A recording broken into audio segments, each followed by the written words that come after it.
보셨어요? 좋아요, 구독, 알람 설정까지.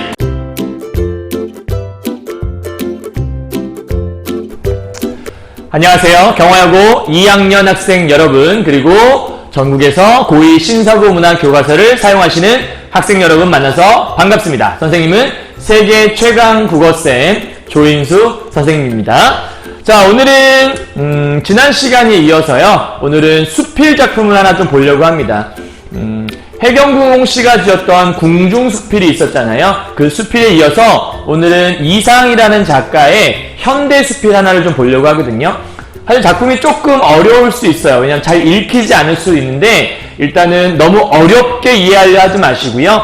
그 안에서 우리가 이해할 수 있는 수준 안에서, 이상이라는 작가는 사실은 살아생전에는 그렇게 많은 인정을 받지 못했던 작가이기도 하거든요. 좀 난해해서요. 그런데 나중에 사후에 굉장히 좀 높은 평가를 받고 있는 작가 중에 하나예요. 그래서 오늘 그 작품들을 하나 좀 살펴보고자 합니다. 먼저 좀 힘이 되는 말 먼저 좀 보고 넘어가도록 하죠.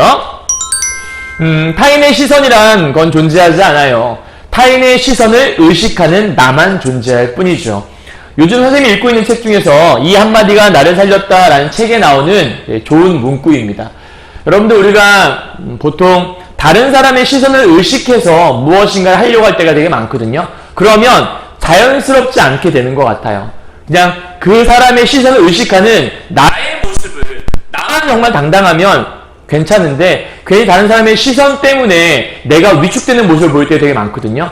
여러분, 긴장하지 마시고요. 그냥 자신이 할 수 있는 것만 최선을 다하시면 돼요. 남들이 나를 어떻게 보든지 간에 내 모습이 중요한 거죠. 그러니까 자기를 좀 아끼는 모습이 있었으면 좋겠다는 생각이 들어서 이 문구를 한번 가져와 봤습니다. 여러분, 스스로의 모습을 잃지 마시고요. 어디 가서든지 간에 여러분 본연의 모습을 잘 유지할 수 있는 여러분의 모습이 되었으면 좋겠습니다. 힘내십시오. 자, 이상이라는 작가는 우리가 모더니스트라고도 하는데요. 그래서 이 사람이 지은 작품을 우리가 모더니즘 문학의 대표 작품이다라고 설명을 합니다. 소설가 박평원 씨도 약간 모더니즘 문학을 했던 사람 중에 하나인데, 이 모더니즘 문학의 특징이 무엇이냐? 우리 책에 나와 있는 그 학습 활동에 미리 좀 정리를 해놨더라고요. 이렇게 살펴볼 수 있어요. 새로운 사고를 중시하고 전위적인 실험, 그러니까 뭔가 기존의 실험과는 좀 약간 다른 실험적인 것들을 얘기하는 거고요. 그 다음 자유로운 정신. 요 세 가지를 묶어보게 되면 기존 생각과는 다른 뭔가 자유로운 사고를 하고 있다. 그러니까 하나의 현상을 보면서 우리들은 그렇게 보지 않는데 이 모더니즘 작가들은 다른 시선에서 그걸 바라본다는 얘기예요. 이상의 권태라는 게 그런 거거든요.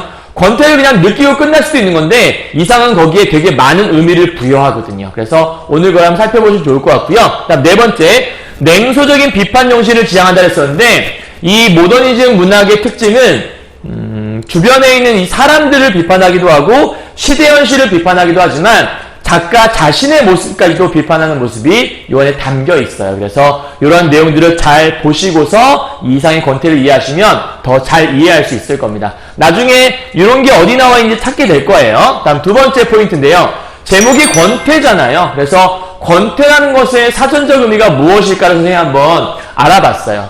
이렇게 써 있더라고요. 표준국어 대사전에 어떤 일이나 상태에 시들해져서 생기는 게으름이나 실증 같은 것을 우리가 권태라고 한다고 합니다. 부부간에 권태기란 말을 쓴다고 하죠, 여러분들. 처음에 신선함으로 만났었지만 시간이 지남에 따라 너무 익숙해져서 열정 같은 것들이 시들해지는 거예요. 그래서 그로 인해 생기는 어떤 게으름, 실증, 나태함, 이런 것들을 권태라고 설명을 하고 있는 거예요. 그럼 이상은 왜 이러한 권태를 가지고 시를 쓰고 싶었을까? 이 권태가 작품 속에서 갖는 의미가 있겠죠. 그래서 이 권태라는 것들은 나중에 어떻게 연결할 수 있냐면요. 이상이라는 작가가 여러분들 이러한 것들을 좀 가지고 있어요. 왜냐면 일제치하 강점기 속에서 수많은 지식인들이 뭔가 많은 것들을 해보려고 노력을 했어요. 그런데 그러한 노력을 기울여봤자 달라지는 현실이 없었던 거예요. 가령 예를 든다면 많은 지식인들이 지식을 쌓아서 열심히 연구를 하고 노력을 해서 일제치하 현실에서 벗어나고자 노력을 했거든요. 근데 그런 사람들 대부분이 일본으로 유학을 많이 갔단 말이에요. 왜냐하면 당시에 우리나라보다 일본이 선진국이었던 건 사실이니까요. 그래서 거기 가서 많은 신식 문물을 받아들였는데 중요한 건 그 일본을 넘어서고 싶은데 우리가 배운 건 일본에서 배우고 있잖아요. 그러니까 일본에서 배운 것만으론 우리나라에 돌아와서 할 수 있는 게 아무것도 없던 거예요. 그러한 이상과 현실의 괴리감을 느꼈던 거죠. 그래서 정리한다면 사실은 일제강점기 하에서 이 작품이 1930년대 수필이라는 걸 감안한다면 알 수 있는데 일제강점기 하에서 자신이 품고 있는 이런 이상과 또한 자신에게 주어진 이 현실의 괴리감을 느끼게 된 거죠. 이러한 괴리감에서 뭘 느끼게 되냐면 굉장한 무력감, 아무것도 할 수 없다는 무력감을 느끼게 되고요. 또한 이것 때문에 좌절을 느끼게 돼요. 그래서 이러한 무력감과 좌절로 인해 이러한 권태감이 생기게 된 작가의 이야기라고 보시면 됩니다. 다시 한번요. 일제강점기라는 이러한 배경 속에서 이상과 현실의 괴리감을 느끼게 돼요. 뭔가 현실에서 뒤엎어서 뭔가 새로운 사회를 만들고 싶은데 내가 할 수 있는 것, 이 지식만으로는 이것들을 바꿀 수 없다는 깨닫게 되고 거기에서 오는 무력감과 좌절감들을 잘 표현하는 작품이 이 권태라는 걸 알 수 있는 거죠. 윤동주 같은 경우에는 이러한 무력감과 좌절로 인해서 항상 부끄러움을 느끼죠. 그래서 시 속에다가 그러한 내용들을 녹여내고 있는 겁니다. 이해하셨나요? 자, 그렇다면 우리가 이 작품 속에서 포인트를 한번 잡아봐야겠죠. 선생님이 수업 속에서 항상 포인트를 4개 내지 5개 혹은 적게는 3개를 잡아드리고 있잖아요. 여기서도 4개를 한번 잡아봤습니다. 첫 번째요. 공포의 초록색의 의미가 무엇일까? 작품 속에 공포의 초록색이라는 얘기가 나와요. 초록색이라고 하는 게 이렇게 공포스러울까요? 여러분 칠판도 초록색이잖아요. 이 초록색이라는 게 사람의 눈을 편안하게 해준다고 해요. 그런데 왜 공포스러울까? 그렇다면 뭔가 의미를 부여했기 때문에 그런 거겠죠? 좀 이따 살펴보기로 하죠. 두 번째, 흉악한 권태, 절대 권태, 권태의 극 권태 이런 말들이 본문 속에 등장하거든요. 각각이 무슨 말인지를 잠시 후에 본문에서 설명해 내기만 하면 됩니다. 다음 세 번째요. 불나비와 화자를 현재 대조하고 있는 부분이 나와요. 불나비란 존재는 불을 향해 뛰어드는 존재잖아요. 근데 화자는 굉장히 권태로운 상황 속에 있어요. 그럼 어떻게 비교해야 되는지 아시겠죠? 불나비는 죽을 걸 뻔히 알면서도 불을 향해 뛰어들어요. 그건 나름대로의 열정을 갖고 살아간다는 거거든요. 그런데 이 화자는 그렇지 못하니까요. 잠시 후에 본문에서 한 번 더 확인하도록 할게요. 다음 네 번째, 이 작품 속에 농민이라는 존재가 나오고요. 별이라는 대상이 나오고 내일이라고 하는 소재가 나옵니다. 이 각각의 소재에 대해서 화자가 어떠한 생각을 품고 있는지를 지금부터 함께 알아보게 될 겁니다. 여기까지 이해하셨나요? 자, 그렇다면 한번 본문으로 들어가 보도록 하죠. 자, 제목에 나와 있는 이상의 권태라고 나와 있습니다. 그러면 이상의 권태에서 어떤 얘기를 하고 싶었던 걸까? 하나하나 가보도록 할까요? 나는 개울가로 간다. 그럼 원래 개울가에 없던 사람이겠죠. 여러분 하나 이해할 게 있는데요. 이 이상의 권태에서 이 작가는 도시 생활의 어떤 삭막함에서 굉장한 염증을 느끼고 거기서 아파요. 그래서 그 아픈 것들을 좀 치유하고자 이 시골로 오게 된 거예요. 근데 시골에 와서 무엇인가를 느끼고 있는 거죠. 자, 여기서 먼저 알 수 있는 것들은 공간의 이동이 나타나고 있구나 정도로 이해할 수 있겠고요. 가물로 하여, 이 작품이 여러분들이 평소에 알고 있는 단어와 다른 단어들이 많이 쓰여요. 그래서 그런 것들에 유의해서 보시면 돼요. 가물이라는 것들은 가뭄이란 뜻이고요. 가물어서 너무 빈약한 물이 소리 없이 흐르게 된대요. 그러니까 물이 없으니까요. 뼈처럼 앙상한 물줄기가 왜 소리를 치지 않나? 그러니까 개울가에 갔으면 쫄쫄쫄쫄 물 흐르는 소리가 나야 되는데 그런 소리가 나지 않는다는 거예요. 너무나도 물이 없어서. 그래서 그거에 대한 답변을 이렇게 하네요. 너무 덥다. 우리 계절상 언제라고 할 수 있냐면 여름이라는 거. 쉽게 말하면 지금 시간적인 배경을 설명해 주고 있는 거죠. 이 여름철에 나뭇잎들이 축 늘어지고 허덕허덕 할 정도로 더운 거예요. 이렇게 더우니 시냇물인들 서늘한 소리를 내어보는 재간이 없었으리라. 그러니까 시냇물조차도 더 뭔가 열정을 발휘할 수 없을, 소리를 낼 수 없을 만큼의 굉장히 더운, 허덕이는 그런 상태라고 볼 수 있는 것 같아요. 나는 그 물가에 앉는다. 앉아서 무슨 제목으로 나는 사색해야 할 것인가를 생각해 본대요. 여러분, 이 사색이라는 건 깊이 있게 성찰한다는 얘기인데요. 사실은 이 사람은 지식인이잖아요. 그러니까 이게 보여주는 게 뭐냐면 이 사람이 지식인으로서의 어떤 의무감을 갖고 있던 거예요. 그러니까 뭔가 의미 있는 생각을 해야 지식인이다라는 생각을 갖고 있는 거죠. 그래서 이걸 통해 의미 있는 생각이 필요해 라고 생각을 하고 있는 거예요. 그래서 뭔가 개울바에 앉아서 그래 한번 의미 있는 생각을 해보자. 어떤 생각이 좋을까 생각을 하려고 하는데 밑에 보니까 아무런 제목도 떠오르지 않아요. 그러니까 뭔가 힘이 넘쳐 보이지 않죠. 굉장히 무기력한 모습이 보이고 있는 거예요. 넘어가죠. 그렇다면 아무것도 생각하지 말기로 하자.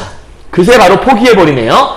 그저 한량없이 넓은 초록색 벌판, 지평선, 아무리 변화해 보았자 결국 치열한 고개의 역을 벗어나지 않는 구름, 그런 것들을 건너다 본다.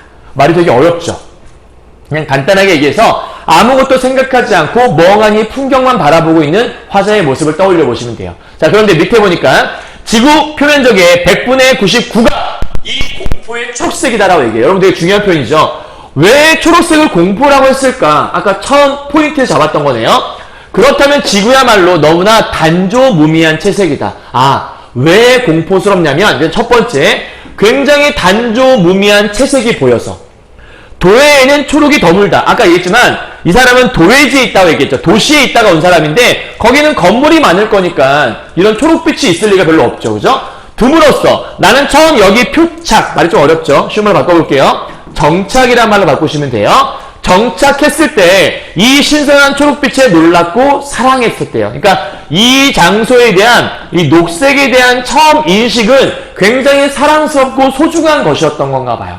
그런데 닷새가 못 되어서 이 일망무제라는 것들은 끝이 없다는 뜻이거든요. 그러니까 뭐 무한해 이런 뜻인데 그냥 쉽게 끝없는 정도로 해석하죠. 자, 이 끝없는 초록색. 그러니까 시골에 왔으니까 막 다 풀밭 투성이일 거 아니에요. 그런 끝없는 초록색이 조물주의 몰취미로 인해 만들어졌다는 거예요.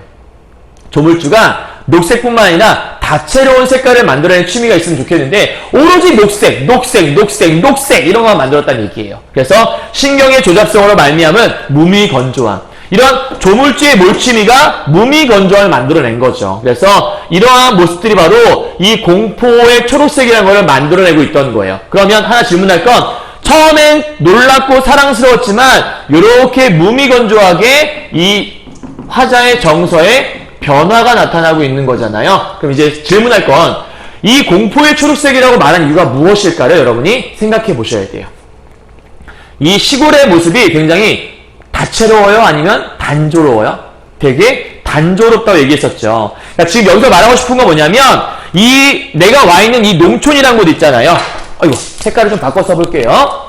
내가 와 있는 이 농촌이라는 곳이 이 농촌에 권태로움을 느끼게 하는 풍경이 있었는데 이 권태로움을 이 공포의 초록색이 더 심하게 만드는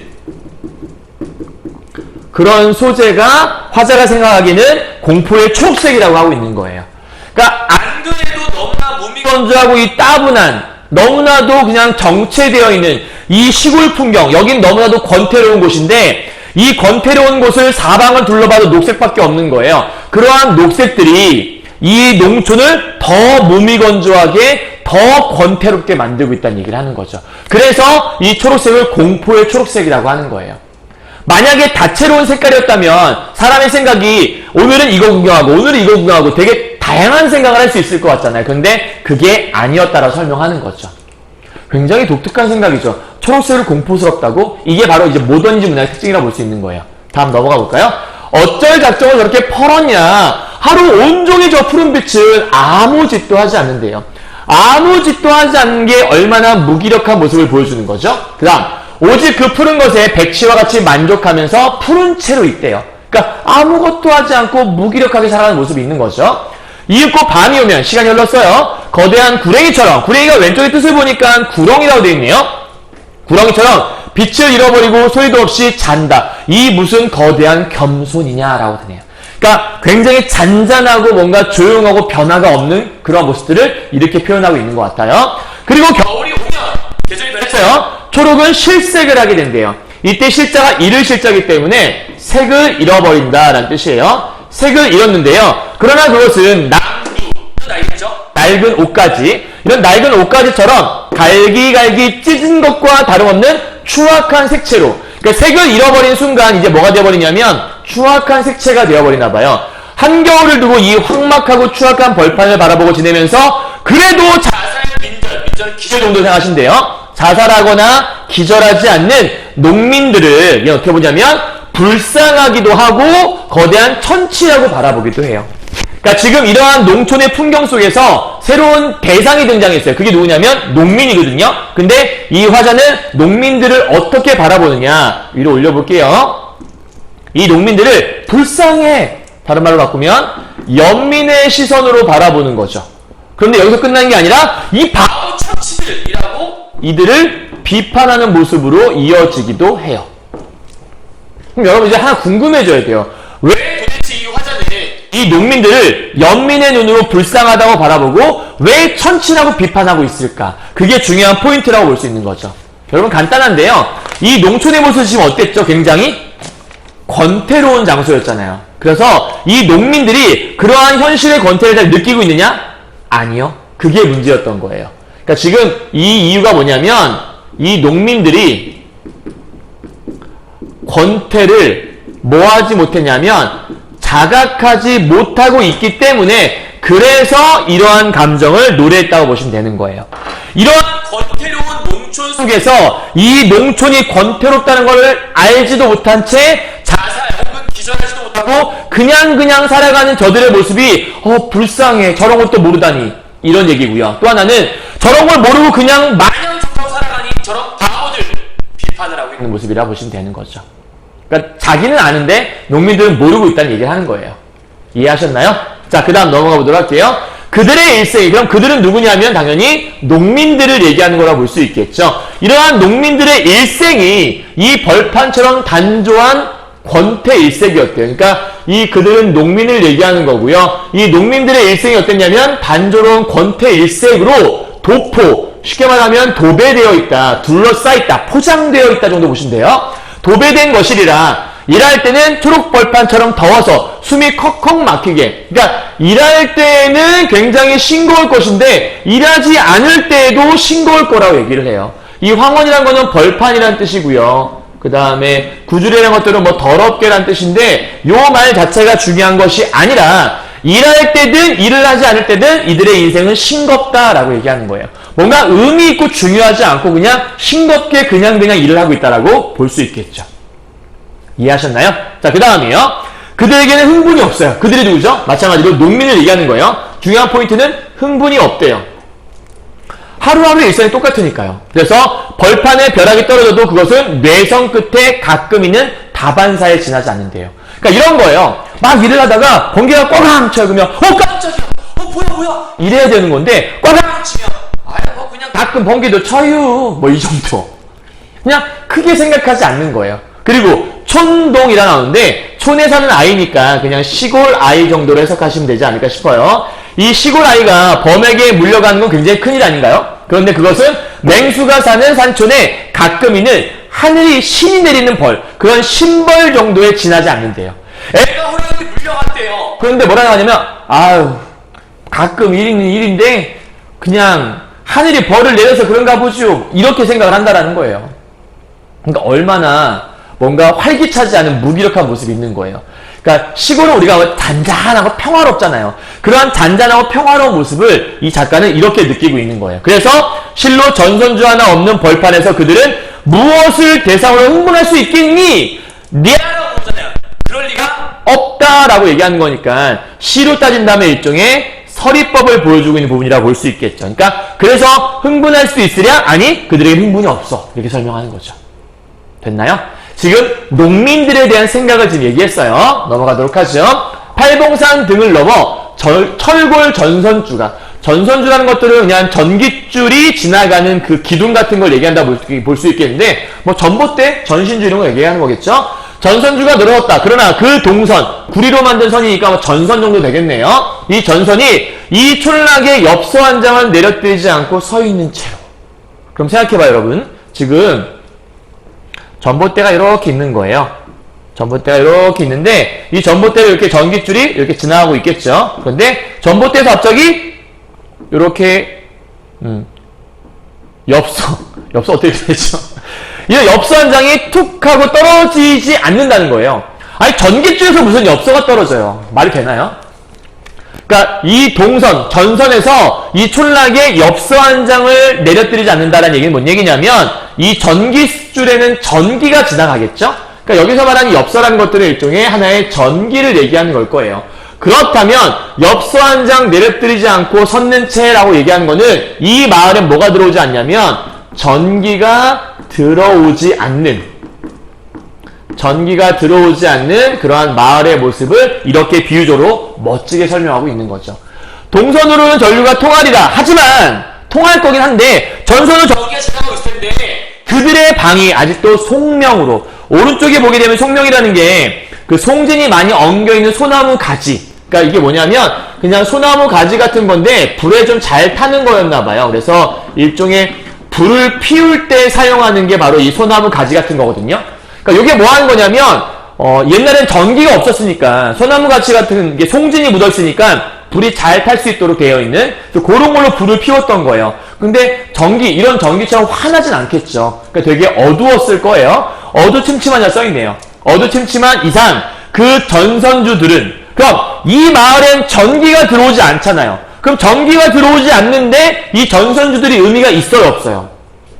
없죠. 그러니까 이거는 이 마을에 의미가 없는 존재가 될 수 있겠죠. 왜? 이 마을엔 전기가 들어오지 않으니까요.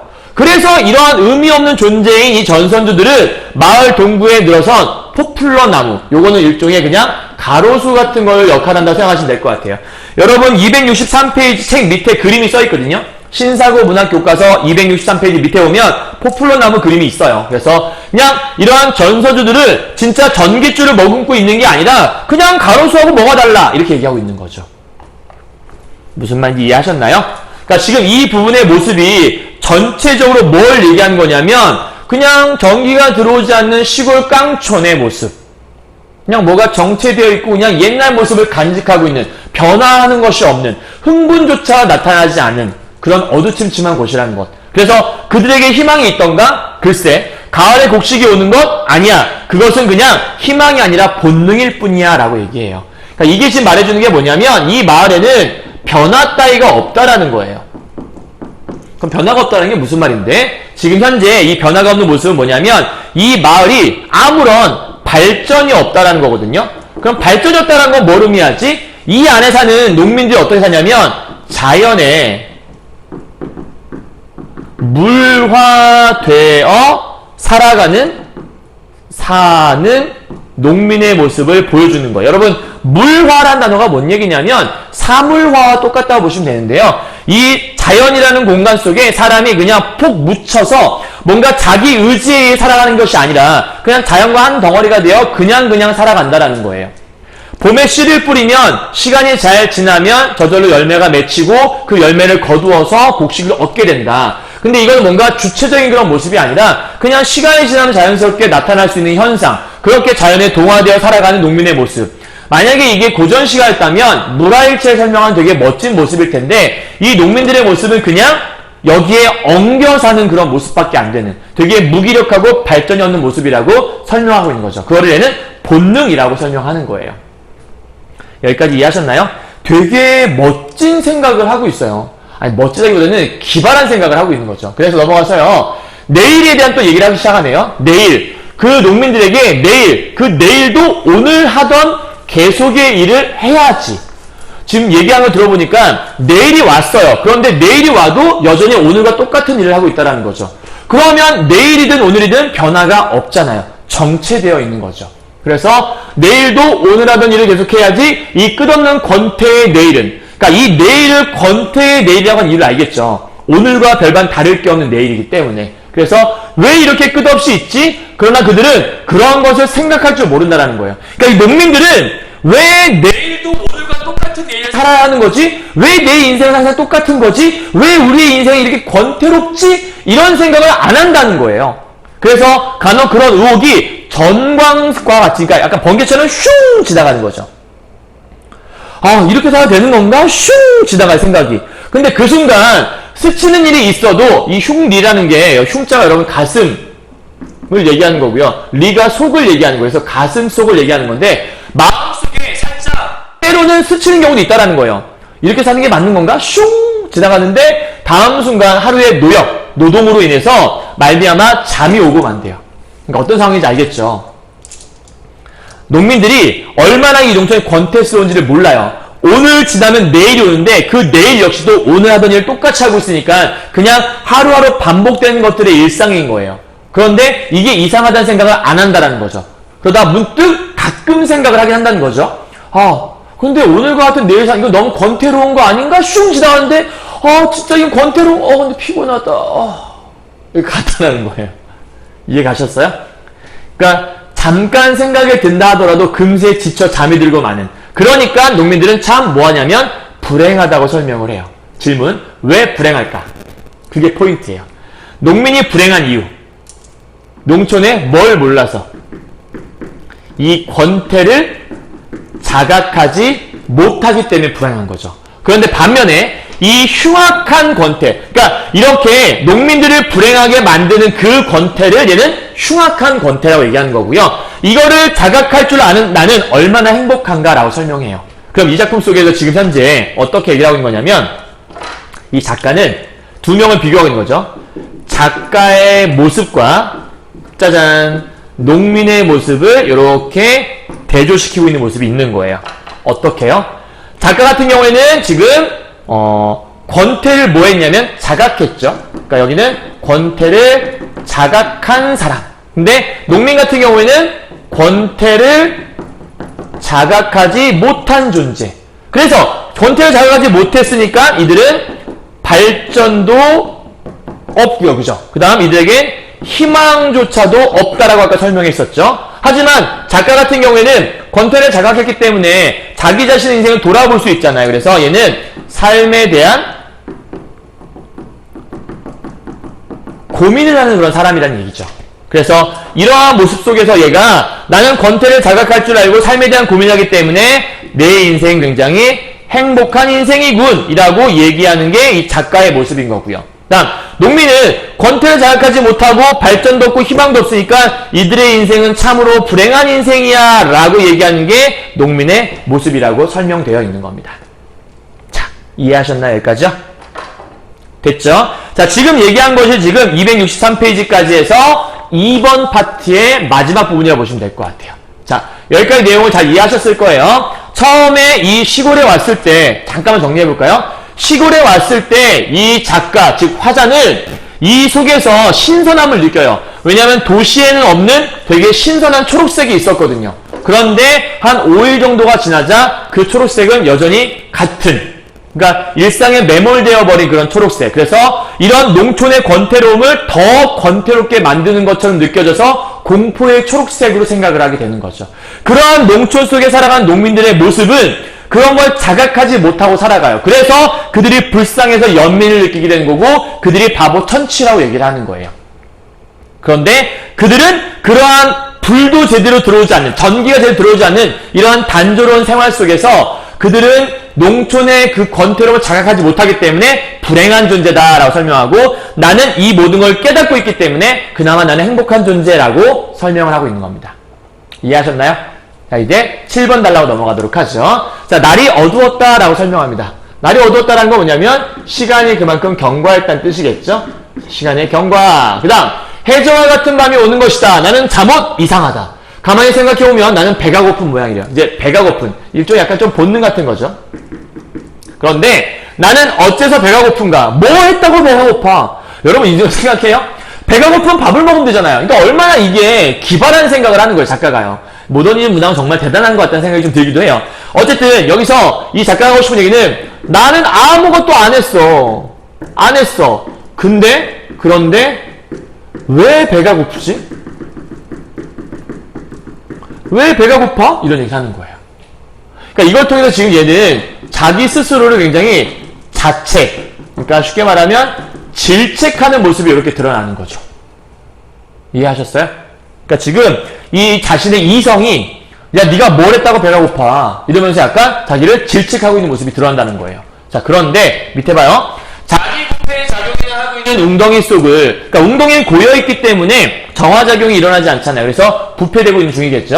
이 속에 송사리떼가 쏘다니고 있더라. 그런데 내 장부 속으로 옆에 뜻 나와 있지만 오장육부를 줄여서 장부라고 하는 거죠. 여기는 장부 이렇게요. 그러니까 오장육부는 내 내장기관을 얘기하는 거니까 그냥 뱃속 정도로 해석하시면 되겠죠. 내 뱃속으로도 나로서는 다가갈 수 없는 송사리떼가 내 뱃속에 송사리떼가 다니는 생각해봐요. 그럼 어떻게 돼요? 사람은 죽어요.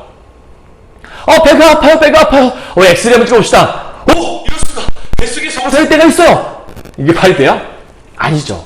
그러니까 이게 송사리떼가 아니에요. 진짜 송사리떼가 아니라 그냥 자각할 수 없는 어떤 허기, 본능적인 허기라고 생각할 수 있을 것 같아요. 그래서 이게 준동하고 있나 보다. 아무튼 나는 밥을 아니 먹을 수 없다. 그 얘기는 먹을 수밖에 없었다라는 뜻이잖아요. 그러니까 여기서 뭘 보여주는 거냐면 어떤 본능적인 이런 생리적인 이러한 욕구에 결국은 굴복하고 마는 이런 화자의 모습. 그러니까 이 모습 역시도 무기력한 모습으로 등장하는 거죠.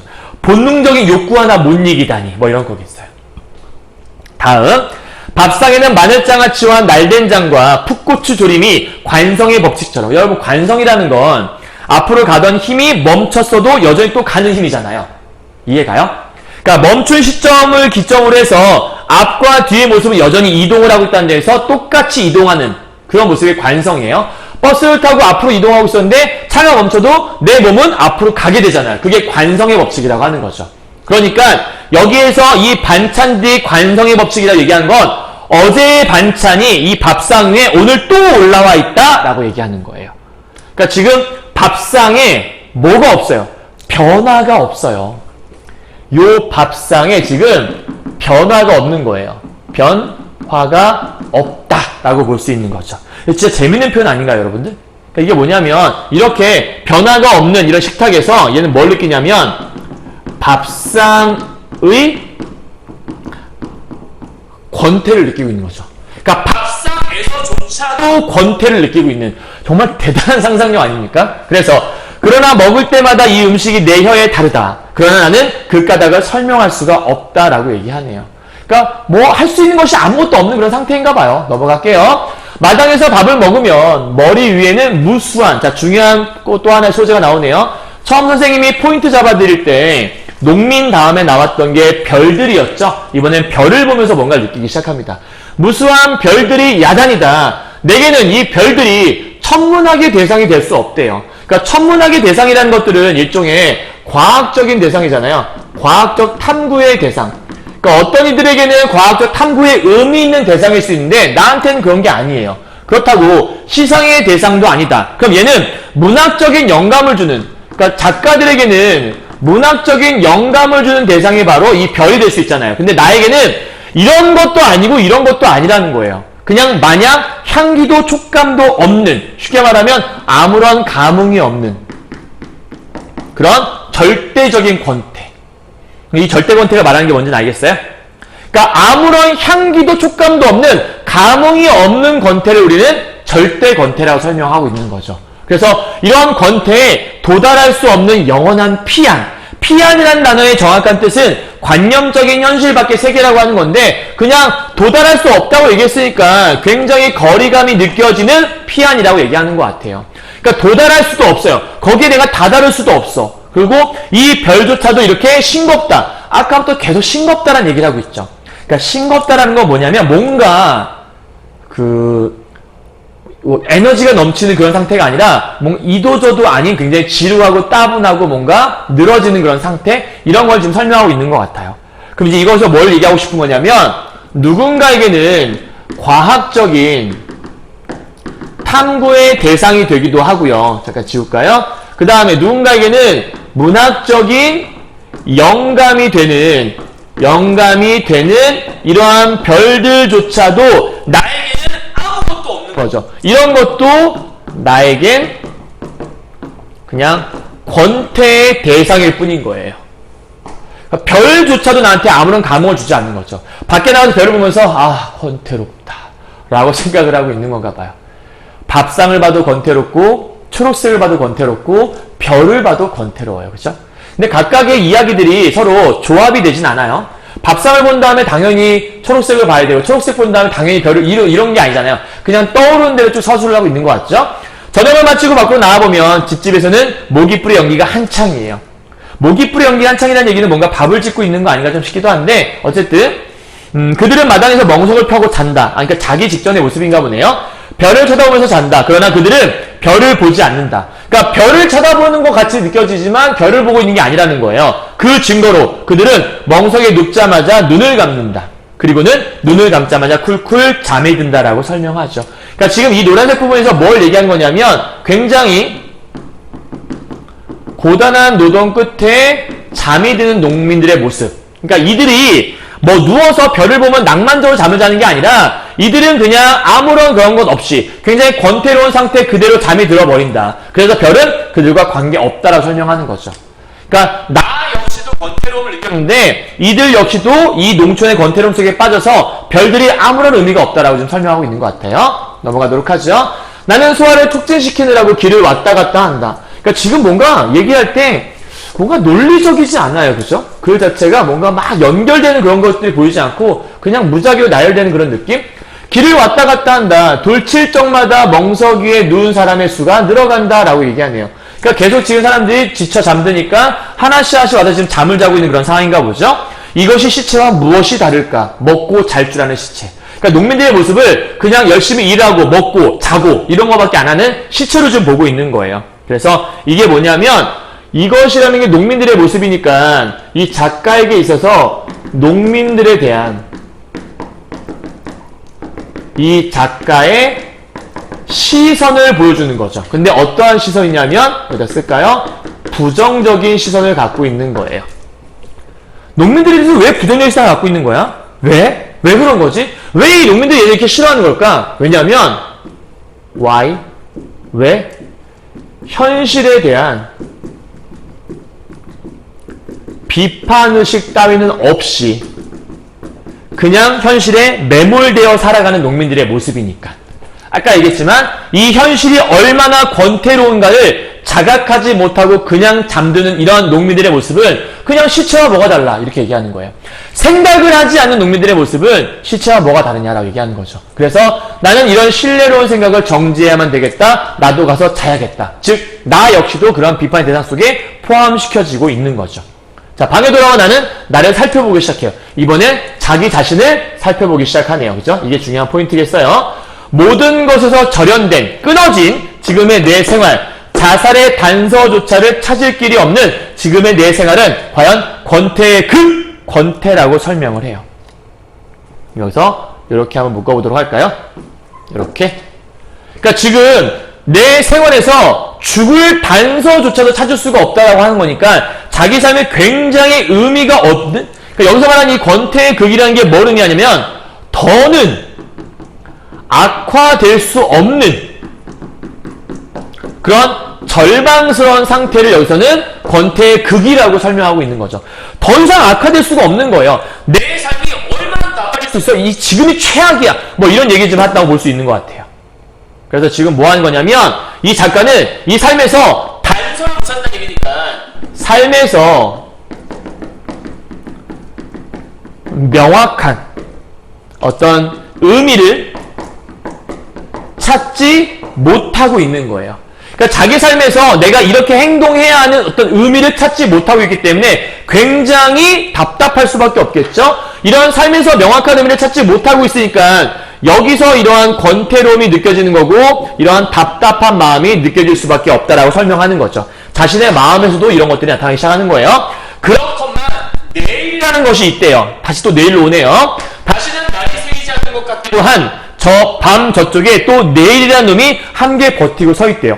내일이 버티고 서 있대요. 마치 흉맹한 형리처럼. 형리는 형을 집행하는 관리를 얘기하는 거거든요.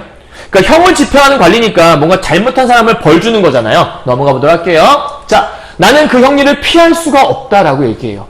그러니까 이 내일이라는 놈이 어떤 벌을 주는 형리처럼 기다리고 있는데 내가 그 형리를 피할 수 없다라고 얘기하잖아요. 그럼 피할 수 없다라는 건 내 현재 삶을 내가 어떻게 피해갈 수 없다라는 얘기니까 이렇게 줄쳐볼까요? 내가 형리를 피할 수 없다는 얘기는 뭐냐면 현재 삶에 대해서 현재 삶에 저항하지 못하는 이로 인한 무력감을 설명하는 말이라고 볼 수 있어요. 여러분 잘 보이시나요? 다시 한번 읽어드릴게요. 현재 삶에 저항할 수 없는 무력감을 저렇게 표현하고 있다는 거죠. 그러니까 이 화자는 아까 얘기했잖아요. 일제강점기 치하에서 뭔가 새로운 변화를 꿈꾸고 뭔가를 바꿔보고 싶었는데 그런 걸 하기에는 자기에게 너무나도 무력감이 가득했던 거예요. 현재 삶을 뭔가 피할 수 없는 그런 무력감만 가득한 상태였기 때문에 오늘이 되어버린 내일 속에서 또 나는 질식한 만큼 심심해야 되고 기막힌 만큼 답답해야 된다고 얘기하는 거 보니까 이걸 통해서 또 하나 얘기할 수 있는 건 여전히 내일도 답답한 일상이 뭐 되겠구나? 반복되겠구나. 그래서 반복되는 권태로운 일상에 대한 얘기를 쭉 늘어놓고 있는 거겠죠. 여기까지 이해하셨어요, 여러분들? 와, 어떻게 이런 얘기를 상상해낼 수 있을까? 참 생각이 좀 기발하죠? 그래서 그럼 오늘 하루를 나는 어떻게 지냈던가? 이런 것은 생각할 필요가 없으리라. 생각할 필요가 없다고요? 그냥 자자고요? 뭐예요? 너무나 권태로운 삶을 이겨보려고 노력하는 게 아니라 이제는 포기해버리는 거죠. 빅마마의 유명한 노래 제목 여러분 아세요? 아세요? 널 미워해야만 하는 거니 하는 그런 노래 나오는 거 아세요? 빅마마의 유명한 노래 체념이라는 노래가 있어요. 그래서 이거의 부분은 이러한 권태로운 삶으로 인한 체념에 대한 설명을 하고 있는 거예요. 결국은 모든 걸 다 포기해버리고 놓아버렸네요. 그죠? 자다가 불행히, 아니 다행히 또 빼거든 최서방의 조카와 장기나 한판 두지 뭐. 웅덩이에 가서 송사리를 볼 수도 있고 몇 가지 안 남은 기억을 소처럼 반추하면서 끝없는 나태를 즐기는 방법도 있지 않나? 뭐 이런 거 하면 되지 뭐. 굉장히 권태로운 생각인 거죠. 자, 그렇게 생각했을 때 문득 불나비에 대한 모습을 보게 됩니다. 자, 불나비가 달려들어 불을 끄기 시작하네요. 그러면 이때 불나비가 달려들어 불을 끈다는 건 굉장히 열정 있는 모습을 얘기하죠. 이 모습은 화자의 권태로운 모습과 굉장히 반대가 되는 모습을 설명하고 있네요. 그죠? 여러분 이해하세요? 그러니까 지금 불나비가 달려들어 불을 끄는 모습을 이 모든 걸 체념했을 때 이 작가가, 이 화자가 보게 되잖아요. 그 순간 자기가 얼마나 부끄러웠겠어요. 불나비조차도 저렇게 열심히 살아가는 모습이 있는데 나는 여전히 권태 속에 빠져 살잖아요. 그래서 불나비는 죽었든지 화상을 입었으리라. 하지만 불나비라는 놈은, 줄 쳐볼게요. 불나비라는 놈은 사는 방법을 아는 놈이다 라고 얘기해요. 그러니까 나름대로의 뭔가 의미를 갖고 산다라는 거죠. 그럼 여기서 알 수 있는 건 뭐냐면 이렇게 열정적인 삶을 사는 이 불나비에 대해서 뭘 느끼는 거냐면 굉장히 부러움을 느끼고 있는 모습이 들어있는 거죠.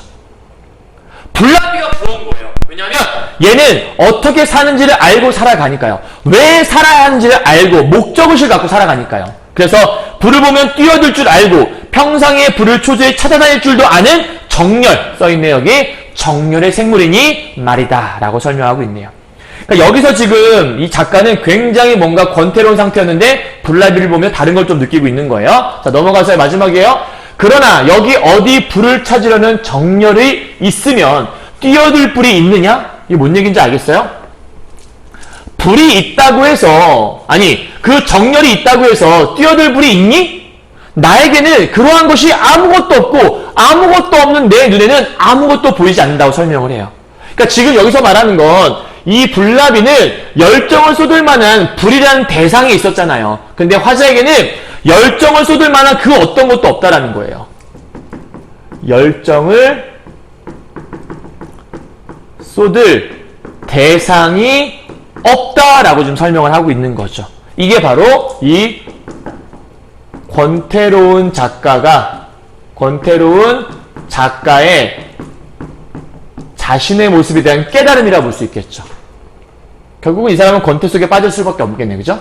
그래서 암흑은 암흑인 이상 이 좁은 방 것이나 우주에 꽉 찬 것이나 분량상 차이가 없으리라. 나는 이 대수 없는 암흑 가운데 누워서 숨 쉴 것도 어루만질 것도 또 욕심나는 것도 아무것도 없다. 완전히 포기해버린 상태죠. 다만 어디까지 가야 끝이 날지 모르는 내일 그것이 또 창밖에 등대하고 있는 것을 느끼면서 오들오들 떨고 있다. 떨고 있다는 얘기는 두렵다는 얘기잖아요. 그럼 뭐가 두려운 거죠? 얘는 뭐가 두려운 거죠? 그러니까 지금 현재 얘는 이런 얘기하는 거예요. 이러한 부정적 현실이 있는데 이러한 부정적 현실에 어떠한 것도 하지 못해요. 즉 저항하지 못하고, 오케이? 그러니까 부정적 현실에 저항하지 못한 상태에서 또 내일이 다가올 것에 대한 두려움이니까 다시 반복될 삶에 대한 두려움을 표현하고 있는 작품이라고 볼 수 있겠네요. 이해하셨나요? 굉장히 좀 어렵기도 하지만 나름대로 굉장히 심오하고 의미를 담은 작품이라고 볼 수 있으니까 결국은 모든 것에서 권태로움을 느끼고 자기 자신은 그 권태로움에서 마지막에 두려움까지 빠져버리는 이 모든 것들이 동경이라고 하는 곳에서, 일본의 수도죠. 동경에서 이런 모습들이 나타났다 볼 수 있을 거예요. 이해하셨나요? 자, 이제 학습활동으로 가서 한번 다음 단계를 넘어가 보도록 하죠. 자, 학습활동입니다. 이 수필을 읽고 다음 활동을 해볼까요? 이 수필의 시간적, 공간적 배경을 한번 말해볼래? 라고 지금 물어봤네요. 시간적 배경과 공간적 배경은 되게 쉬웠죠? 아까 시간적 배경 언제였죠? 그러니까 여름이지 않았나요? 그죠? 여름에서 아까 여름 중에서 낮이었었는데 나중에 밤이 되면이라고 했으니까 밤으로 변해가는 그런 시점이 있었고요. 다음 공간적 배경이라는 것들은 그냥 시골이죠. 아주 시골이니까 그냥 벽촌이라고도 설명할 수 있을 것 같아요. 굉장한 시골이 있었다라는 거. 다음 두 번째 넘어갈게요. 이 안에서 작가의 주된 행동을 한번 찾아서 정리해보자 라고 얘기했는데, 그럼 이번 파트에서 어떤 행동이 주였냐, 두 개만 살짝 좀 적어보도록 할까요? 일단 첫 번째 뭘 봤냐면 초록빛의 벌판을 보는 행동이 있었죠. 그죠? 이렇게 첫 번째. 다음 두 번째 행동은 뭐가 있었냐면 작가가 농민들의 권태로운 삶을 생각했었죠. 삶을 생각해내는 부분이 있었어요. 참고로 여기에 대한 학습활동에 대한 정답은 선생님이 구글 클래스에 올려드릴 거예요. 거기서 답안을 다운받아서 보시면 되고요. 여기다가 선생님이 그 답안이 되게 길거든요. 그 중에 엑기스만 좀 뽑아서 핵심만 좀 적어드리는 거니까 그렇게 파악하시면 돼요. 자, 그럼 초록빛 벌판을 보면서 이 작가는 뭘 느꼈죠? 이걸로 인해서 굉장히 단조로움을 느꼈고, 이러한 단조로움 때문에 아까 공포의 초록빛이라고 얘기했잖아요. 이러한 공포를 느끼는 모습이 있었죠. 자, 또 하나. 여기서 이 농민들의 권태로운 생각을 보면서 뭘 느꼈냐면 이들이 되게 불행하다고 생각을 했죠. 그래서 불행한 농민이라고 얘기를 했어요. 왜요? 권태를 모아지 못하니까, 자각하지 못하고 있으니까. 이게 이제 작가의 정서라고 볼 수 있겠네요. 그럼 7번에 와서는 되게 많은 일들을 했죠. 아까 뭐 별에 대해서도 얘기했었고, 그 다음에 뭐 그 뒤에 밥상에 대한 얘기도 했었지만, 핵심 포인트 하나는 그냥 마지막에 방에 들어와서 떨고 있는 모습이 있던 거예요. 떨고 있는 모습이 있었죠. 그럼 여기에서 느껴지는 정서가 무엇이냐? 도대체 무슨 정서가 있었길래?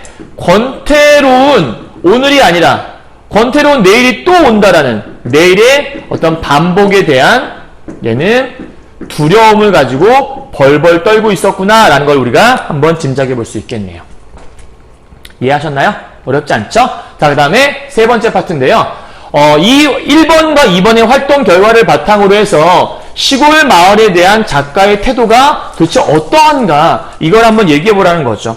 일단 이 시골 마을에 대해서 작가의 태도는 굉장히 활기찬 공간이라 생각하진 않죠.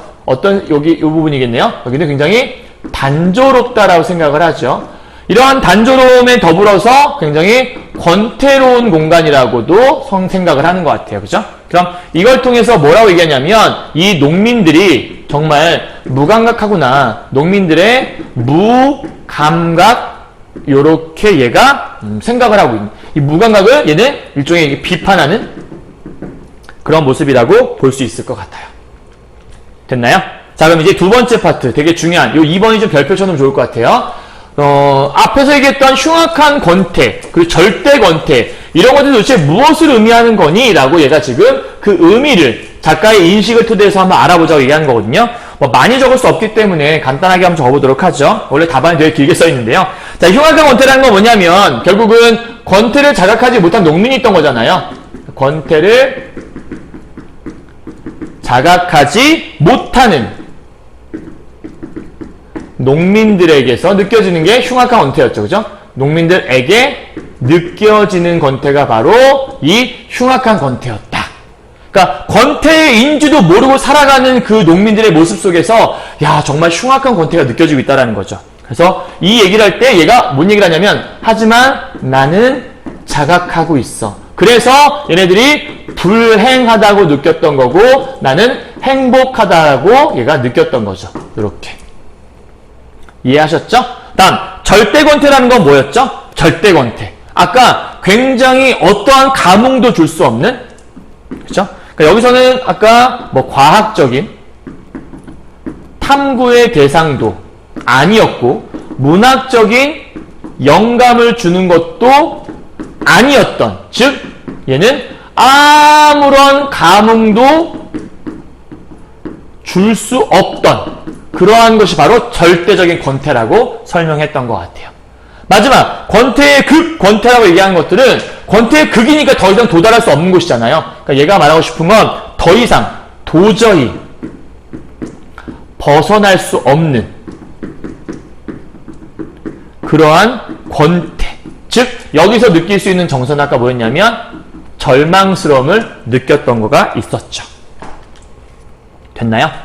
이 정도 정리하시면 그냥 핵심적인 것들은 다 정리했다라고 여러분 볼 수 있을 거예요. 자, 이제 이 작품의 약간 외적인 것들을 살짝 살펴보도록 하죠. 살짝 살펴볼게요. 넘어갑시다. 자, 다음을 참고해서 작가가 이 수필을 쓴 까닭에 대해서 한번 얘기해보자라고 지금 얘기하는 건데요. 선생님이 필요한 부분들을 노란색으로 해서 미리 좀 칠해봤어요. 일제강점기 상황에서 지식인들은 계몽과 문명을 선도하고 싶어 했어요. 그런데 실현의 길이 막혀 열패감에 사로잡히기 시작을 해요. 그래서 열패감에 사로잡힌 결과 좌절감을 느끼게 되고 과잉된 자의식을 쫓게 되는, 그러니까 과잉된 자의식을 쫓게 되니까 현실에서 도피를 하게 되는 거예요. 그래서 그 결과 현실과 이 자의식과의 괴리감 때문에 이게 극대화돼서 그냥 자기만의 생각에 매몰되고 있는 모습이 있는 거죠. 그럼 이걸 통해 당대 지식이 처한 현실과 관련해서 왜 이 수필을 썼을까라고 물어보는 거예요. 그러면 이렇게 쓰시면 되죠. 정답은요. 일제강점기 하에서요. 일제강점기 요 하에서, 여기에서 자신의 뜻을 이룰 수 없던 거예요. 이룰 수 없었죠. 그죠? 그러니까 이런 일제강점기 치하에서 자기가 할 수 있는 게 아무것도 없던 거예요. 여기에서 오는 이 좌절감, 그리고 이 무력감, 그리고 마지막으로 이러한 허무함, 이러한 좌절과 무력감과 허무함이라는 것이 바로 뭐로 나타나는 거냐면 제목에 권태다라고 여러분 나타났다고 볼 수 있는 거예요. 이해하셨나요? 일제강점기하에서 뜻을 이룰 수 없던 좌절감과 무력감을 보여주고 있는 작품이라고 보시면 되는 거예요. 자, 넘어가도록 할게요. 4번이에요. 이번에는요. 모더니즘 문학의 특징이라고 설명했죠. 앞에 선생님이 설명 다 했던 것 중에 하나인데, 첫째, 새로운 사고를 중시한다. 둘째, 전위적인 실험을 했다. 전위적인 실험이라는 것들은 지금 이 순간을 강조하는 것보다 앞으로의 순간의 전진, 뭔가 앞으로 나아가자는 그런 마음을 얘기하는 거겠죠. 셋째, 구속으로부터의 해방된 자유로운 정신. 네 번째, 냉소적 비판 정신인데 마지막에 자신의 주변은 물론이고 자기 자신까지도 비판하는 모습. 이걸 짧게 줄이면 이렇게 될 수 있겠네요. 그죠? 첫째, 둘째, 셋째, 넷째라고요. 자, 그러면 1번에 보기에 제시된 모더니즘의 특징이 권태에 어떻게 반영되어 있니? 라고 얘기했는데 두 개만 살짝 얘기해 볼까요? 이렇게 두 개만 살짝 얘기해 볼게요. 첫 번째, 되게 아름다운, 사실은 시골에 아름다운 초록빛의 모습이 원래는 있었잖아요. 되게 신선한 초록빛. 대부분 사람들이 시골에 가서 권태로움을 느끼진 않을걸요? 그런데 이런 아름다운 초록빛에 대해서 얘는 뭘 느끼냐면 공포를 느끼죠. 자, 이 모습이 지금 뭘 보여주는 거냐면 첫 번째는 굉장히 새로운 사고를 가지고 이렇게 바라보게 된 거고요. 그 다음 자유로운 정신으로, 개성적인 정신으로 이렇게 새로운 관점을 바라봤다라 볼 수 있는 거죠. 또 하나, 권태를 자각하지 못하는 농민들의 모습을 얘기하고 있죠. 그럼 이렇게 권태를 자각하지 못하는 농민들의 모습을 통해서 뭘 얘기하는 거냐면 이 안에 냉소적인 비판을 가져오고 있다는 거. 그리고 얘뿐만 아니라 냉소적인 비판은 이 농민들뿐만 아니라 자기 자신까지도 비판하는 모습으로 이어진다라는 게 포인트라고 볼 수 있을 겁니다. 자, 여기까지 이해 잘 되셨나요? 그 뒤에 있는 나머지 학습 활동은 여러분들이 답을 통해서 확인하시고요. 이제 요 다음 작품 갈무리로 한번 가보도록 하죠. 자, 이 작품은 한여름 시골의 적막한 풍경에서 권태를 느낀 작가의 감상을 표현한 수필이다라고 설명이 되어 있죠. 그러니까 지금 핵심 포인트는 다 나와 있죠. 한여름, 시간적 배경, 시골, 공간적 배경이라는 거. 그러니까 얘네들은 배경이겠네요. 시간과 공간적인 배경이라는 거 두 개 다 배경을 설명하는 거겠죠. 이 속에서 권태를 느낀 작가의 감상을 표현한 수필인데 이 작품 속에는 가벼운 일상의 체험을 여기서만 그치는 것이 아니라 작가의 자의식이라는 것과 내면 심리까지도 드러내고 있다는 게 특징. 자, 요양에 필요했던 작가가 복잡하고 바쁜 도시를 벗어나서 농촌으로 왔어요. 처음엔 굉장히 신선함을 느꼈었죠. 하지만 온통 초록색으로 덮인 여름 들판의 풍경에서 숨이 막힐 듯한 답답함을 느끼게 돼요. 이러한 답답함으로 인해서 얘가 뭘 느끼냐면 공포의 초록색이라고 느낀 이유가 여기에 들어있는 거죠. 그래서 마지막에 여름해와 더위는 지루함을 더 배가하는 그런 부분으로 나오곤 합니다. 무엇보다 이 수필은 넘어가도록 할게요. 일상에서 느끼는 개인의 심리 변화에 대한 것들을 쭉 서술하고 있는데 권태가 지배적인 심리이긴 해요. 하지만 그 안에서 다양한 사물들을 바라보는 작가의 심리가 하나가 아니라 여러 개가 나온다는 거고요. 권태의 근본적인 원인은 작가가 아무것도 할 게 없다는 거예요. 그래서 내가 할 수 있는 게 아무것도 없다는 그런 무력감에서 이런 거 나오고 있는 거고 무엇인가 해야 된다고 생각하지만 결국 내가 할 수 있는 것이 아무것도 없다는 것을 알고 절망하게 됩니다. 바로 이 부분이 뭘 설명하는 거냐면 앞에서 얘기했던 일제강점기 하에서 여기를 살아가는 굉장히 무기력한 지식인의 모습을 이렇게 표현하고 있는 거죠. 그러니까 이 당시 지식인들이 정말 많은 것들을 좀 바꿔보고자 노력을 했었는데 결과적으로는 된 것은 아무것도 없던 거예요. 그래서 이렇게 표현하고 있는 거고 더군다나 여기다가 농민들의 열정 없는 모습에서 권태까지 느끼게 되고 그들을 시체라고 표현한 부분까지 나오게 되는 거죠. 다. 이런 사실로 보게 되면 이러한 권태를 느끼는 이유는 농촌의 풍경 때문이 아니라 작가의 심리 상태 때문이다. 왜? 작가의 심리가 바로 이랬거든요. 암울한 시대. 이 암울한 시대가 뭘 얘기하는 거죠? 바로 일제강점기를 얘기하고 있는 거죠. 이런 일제강점기 속에서 작가의 암담한 심리, 뭘 얘기하는 거죠? 아까부터 얘기했던 그 무력감이라든지 혹은 JM이라고 부르는, JM이 뭐게요? JM은 절망이라고 하는 건데 일제강점기 하에서 이러한 무력감과 절망을 느꼈기 때문에 이러한 농촌의 단조로움을 권태롭게 더 느끼게 만들어주고 도시의 일상에 주는 단조로움도 작가에겐 권태로 느껴졌을 거예요. 그런데 이것이 시골에 와서도 여전히 똑같았던 거고 이 어두운 시대를 살아가야 했던 모더니스트 이상의 고민과 절망의 끝을 보여줄 수 있는 작품이 바로 이 작품이다라고 설명하는 겁니다. 이해하셨나요? 굉장한 작품이죠. 자, 이제 마지막으로 이것만은 꼭을 정리해야겠죠. 자, 이 작품은 현대의 수필이고요. 그 다음에 경수필인데 좀 가볍게 읽을 수 있는 수필이라고 써있지만 일상에 대한 얘기가 써있으니까 또 그 안에 또 심오한 주제가 담겨있기도 하네요. 다음, 여름날 시골에서의 생활이 바로 제재라고 볼 수 있고요. 다음 주제는 환경의 단조로움과 일상 속에 느끼는 이 권태로움을 설명하고 있다. 그리고 마지막으로 주관적이고 개성적인 관점에서 쓰고 있으니까 모더니즘의 특징이라고 얘기했죠. 자연과 대상을 통해서 작가의 내면 세계를 표현하고 있다는 것도 하나의 특징이라고 볼 수 있을 겁니다. 되셨나요? 좀 길게 설명한 것 같지만 어쨌든 간단하게 최대한 여러분에게 이해하기 쉽게 설명해 드리려고 노력을 했는데 잘 이해되셨는지 모르겠습니다. 이렇게 생각해 보시면 돼요. 그러니까 뭔가 열정을 다해서 일을 하고 싶었던 지식인이 내가 하고자 하는 것들을 실현할 수 없는 그런 절망적인 현실 속에서 결국은 좌절하고 무력감에 빠져버리는 그런 안타까운 마음들을 권태라는 이름을 통해서 표현하고 있었구나. 사실 선생님이 이 작품을 분석하면서 너무 마음이 아픈 거예요. 내가 더 권태로운 것 같고 이해가 안 가는 부분도 많이 있기도 하고 그런데 한편으로는 얼마나 이 당시 일제강점기는 우리가 상상해 볼 수 없는 시기잖아요.